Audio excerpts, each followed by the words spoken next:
ধরো তোমাকে এমন একটা দর্পণ দেয়া হলো, যেই দর্পণটির মাধ্যমে তুমি তোমার সামনের মানুষকে জাজ করতে পারবে, মানে তার ভালো মন্দ তুমি সেই দর্পণে দেখতে পারবে। তাহলে তুমি কি করবে? নমস্কার বন্ধুরা, আমি সুজিত। একটা ছোট গল্পে আপনাকে স্বাগত। গল্পটা হচ্ছে একটা গুরুকুলের গল্প, একটা আশ্রমের গল্প, যেখানে বিভিন্ন জায়গা থেকে অনেক শিক্ষার্থীরা এসেছিলেন শিক্ষা অর্জন করতে। শিক্ষার শেষ দিনে সমস্ত বালক গুরুদেবের কাছে এসে প্রণাম করে তার কাছ থেকে আশীর্বাদ নিয়ে সবাই বিদায় নেবে। এর মধ্যে যে শ্রেষ্ঠ শিক্ষার্থী ছিলেন, যে প্রথম যে বালকটি হয়েছিলেন, সে এসে গুরুদেবকে যখন প্রণাম করলেন, গুরুদেব তখন তাকে খুশি হয়ে একটা দর্পণ উপহার দিলেন। বলল যে তুমি এই দর্পণটির মাধ্যমে তোমার সামনের মানুষের ভাব তুমি দেখতে পারবে, সে মানুষটা কেমন তুমি তাকে জাজ করতে পারবে, বিচার করতে পারবে, তার ভালো মন্দ তুমি দেখতে পারবে। বালকটি ভীষণ খুশি হলো যে এরকম একটা দর্পণ পেয়ে। কিন্তু সর্বপ্রথম সে ভাবলো যে গুরুদেবের কাছ থেকে সে শিক্ষা পেয়েছে, সেই গুরুদেবকেই আগে দেখা যাক গুরুদেব কেমন। সে তখন দর্পণের মাধ্যমে গুরুদেবের আসল ভেতরের পরিচয়টা দেখার চেষ্টা করলো। দেখলো গুরুদেবের ভেতরে কাম, ক্রোধ, লোভ, মোহ ভর্তি। সে তখন অবাক হয়ে গেল যে গুরুদেবের কাছ থেকে সে শিক্ষা নিয়েছে, সেই গুরুদেবের ভিতরে এত অহংকার, এত রাগ। কার কাছ থেকে সে শিক্ষা নিয়েছে? কিন্তু কিছু বলতে পারলো না, কারণ সে তার গুরুদেব। গুরুদেবকে প্রণাম করে সে সেখান থেকে বেরিয়ে গেল। রাস্তায় যেতে যেতে যত মানুষের সাথে তার দেখা হয়েছে, যত বন্ধু বান্ধবের সাথে তার দেখা হয়েছে, সবাইকে সে সেই আয়নাটার দিকে তাকিয়ে সেই আয়নার ভেতরে যে আসল পরিচয় সেই মানুষটার, সেটা দেখার চেষ্টা করলো। দেখলো সবার ভেতরে কাম, ক্রোধ, লোভ, মোহ, রাগ সব মানে পরিপূর্ণ সব কিছুতে। সে তখন ভাবলো যে আমার বন্ধুরা এত খারাপ, আমার বন্ধুরা এত বাজে, আমি কোথায় ছিলাম এতদিন। ছেলেটি মনে মনে খুব দুঃখ পেল। সে তখন গেল তার বাড়িতে, ভাবলো তার জন্মদাত্রী যে মা বাবা, সে তো নিশ্চয়ই খারাপ হবে না, আজকে আমি বাবাকে দেখি কেমন দেখতে। দেখলো তার বাবার ভিতরেও রাগ রয়েছে, অহংকার রয়েছে, লোভ রয়েছে। সে মনে মনে একটু দুঃখ পেল।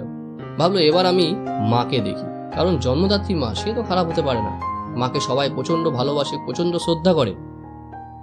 দেখলো তার মায়ের ভেতরেও অনেক নেগেটিভিটি রয়েছে, যেখানে পজিটিভিটির কোনো চিহ্ন নেই। ছেলেটি ভীষণ ভেঙে পড়লো, ভাবলো এই আয়নাটা খারাপ, এরকম একটা আয়না হতে পারে না, মানুষের ভিতরে পজিটিভিটি কিছু থাকবে না। সে তখন সেই আশ্রমে আবার ফিরে গেল। ফিরে গিয়ে গুরুদেবকে প্রণাম করলেন। প্রণাম করে বলল, গুরুদেব আপনি এমন একটা আয়না দিয়েছেন, এর ভেতরে আমি কারোর ভিতরে কোনো পজিটিভিটি পেলাম না। আমি এত ভালো এই সংসারে, অথচ আমার মতো কেউ নয়। সে তখন গুরুদেব মনে মনে হাসলেন, হেসে তাকে একটা ঘরে নিয়ে গেল। ঘরে নিয়ে গিয়ে সেই বালকটির দিকে আয়নাটা ঘোরালো, ঘুরিয়ে বলল, দেখো তো তুমি কি দেখতে পাচ্ছ। ছেলেটি দেখে অবাক হয়ে গেল। দেখলো তার ভিতরে এত লোভ, লালসা, এত অহংকার, যে তার এত ফ্লিকেল মাইন্ডেড, মানে তার মন শান্ত নয় কোনো বিষয়ে, এবং সবচাইতে বড় নেগেটিভিটি, সে কাউকে বিশ্বাস করতে পারে না। এইগুলো দেখে সে ভীষণ ভেঙে পড়ল এবং গুরুদেবকে জিজ্ঞাসা করলো যে গুরুদেব এগুলো কি?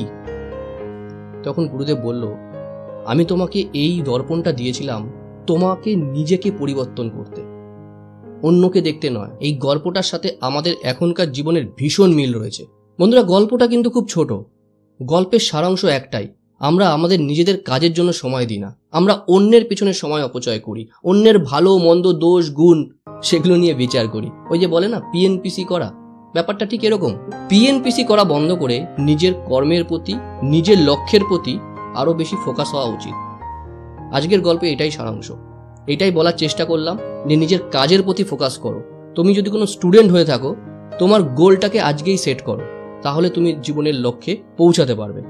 সব শেষে একটাই কথা বলবো, সবার সাথে ভালো ব্যবহার করো, সবার সাথে ভালোভাবে মেশো এবং সবাইকে চেষ্টা করো ভালো পথে পরিচালিত করার, কারণ জীবন তো একটাই।